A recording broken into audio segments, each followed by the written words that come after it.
अभी तक उन दोनों के बारे में कुछ पता नहीं चला। वो लंदन में है, ये हम सब जानते हैं, लेकिन अब हम लंदन में हैं, वो भी ये जानता है। कौन? टाइगर। टाइगर और जोया को रॉ और आईएसआई की फाइल्स में गुमशुदा करार कर दिया गया। टाइगर के सारे पासपोर्ट हमने कैंसिल कर दिए। वो अब जैसे ही पासपोर्ट साथ गुजरेगा हमें फौरन पता चल जाएगा सर। टाइगर तुम्हारी तरह इडियट नहीं है। तो दोस्तों, अब पिछली रिलीज्ड वीडियो में हमने देखा कि आखिर कैसे शेख डॉन, एल्बर्टो और औरा बाकी गैंगस्टर्स के साथ बड़े माफिया को पकड़ लेते हैं और उसके बाद सज़ा के तौर पर उसे मारा भी जाता है। अब उस गैंगस्टर की मौत हो गई थी और यूएस में सब कुछ बैक टू नॉर्मल होता दिख रहा था। सब लोग बिना किसी डर के सड़कों पर आ जा रहे थे और लोग फिर से खुश थे। लेकिन इसी बीच एल्बर्टो, डॉन, शेख और औरा के बीच कुछ खिचड़ी पक रही थी। वो कुछ प्लान कर रहे थे। वो चाहते थे कि पुलिस के साथ अपने इस संगम को और आगे तक लेकर जाएं और अब उन्हें भी पुलिस के साथ काम करना था। लेकिन इतने बड़े गैंगस्टर होकर पुलिस के पास खुद जाकर कहना कि हमें भी आपके साथ काम करना है, उनके उसूलों के खिलाफ था।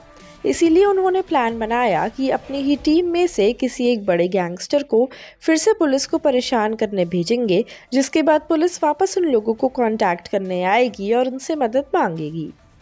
एल्बर्टो अपनी टीम में से रॉय नाम के एक लड़के को चोरी चकारी करने फिर से भेजता है और अभी सब कुछ नॉर्मल हुए 1 हफ्ता भी नहीं हुआ था कि एकदम से चोरी की खबरें फिर बढ़ने लगी। और अब क्योंकि पुलिस जानती थी कि इन चोरों को असली सबक कौन सिखा सकता है, इसीलिए उन्होंने अब की बार खुद से कुछ करने की कोशिश ही नहीं की, बल्कि सीधा शेख डॉन और औरा के पास पहुंच गए। अब शेख डॉन और औरा एल्बर्टो के साथ मिलकर रॉय को पकड़ते हैं, जिसके बाद वो लोग पुलिस के साथ बैठे हुए होते हैं कि तभी पुलिस वाला खुद कहता है, क्यों ना तुम लोग हमारे साथ मिल जाओ, हम तुम्हें हायर भी कर लेंगे। तुम हमारे साथ रहोगे तो यूएस में क्राइम रेट कितना कम हो जाएगा।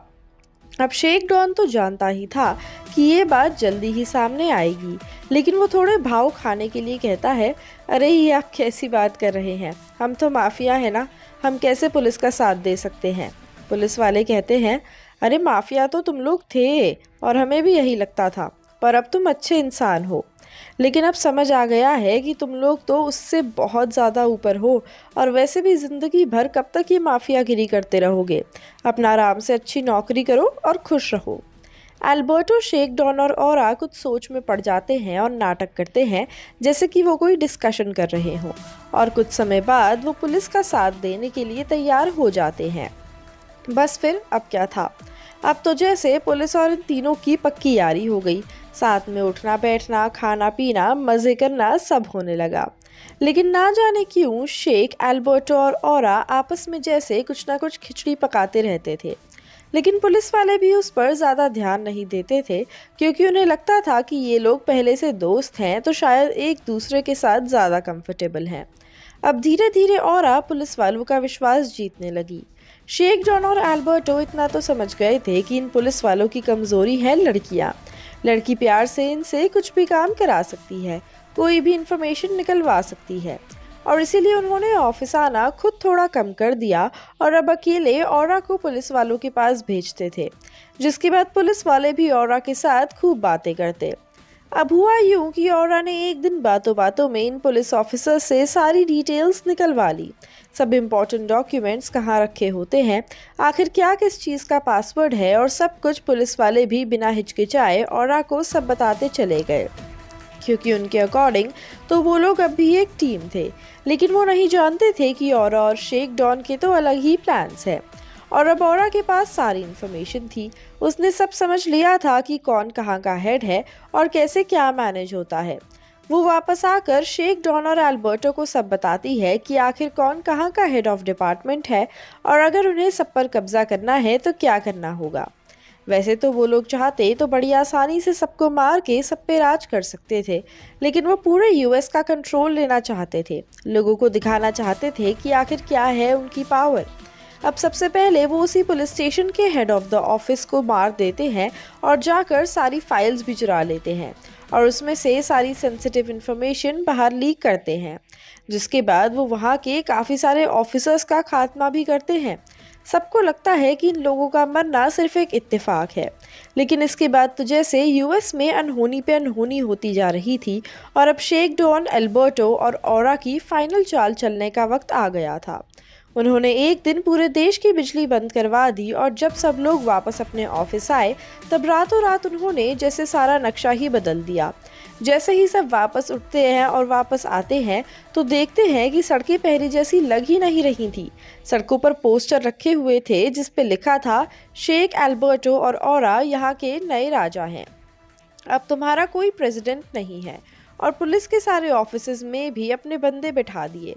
और जब पुलिस वाले वापस अपने ऑफिस में आए तब उन्होंने जवाब दिया, कहा था ना, माफिया और पुलिस कभी दोस्त हो ही नहीं सकते।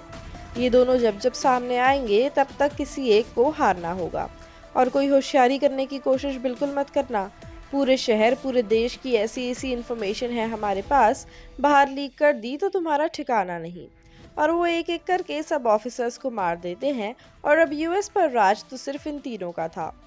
ये तीनों सब कुछ अपने हिसाब से करते थे और किसी की सुनती तक नहीं थे।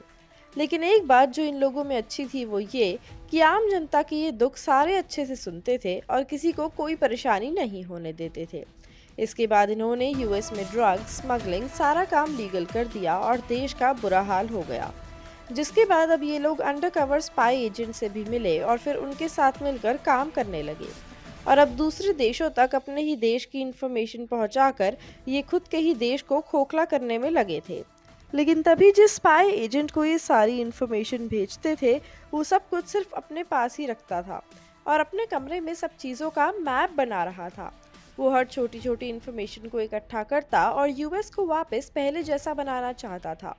और फिर उसने सारी इन्फॉर्मेशन की मदद से बिल्कुल वैसा ही किया जैसा कि इन लोगों ने पुलिस वालों के साथ किया था और एक एक करके सबको बाहर कर दिया।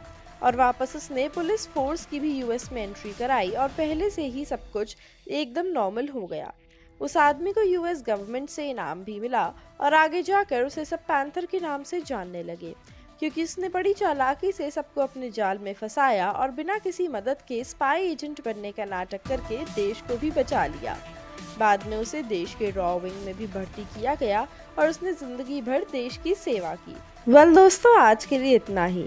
आप अपने देश को बचाने के लिए किस हद तक जा सकते हैं हमें कमेंट सेक्शन में ज़रूर बताइएगा। ऐसी ही और इंटरेस्टिंग अपडेट्स के लिए जुड़े रहिए हमारे साथ और सब्सक्राइब करें हमारे चैनल बॉलीग्राज स्टूडियोज़ को।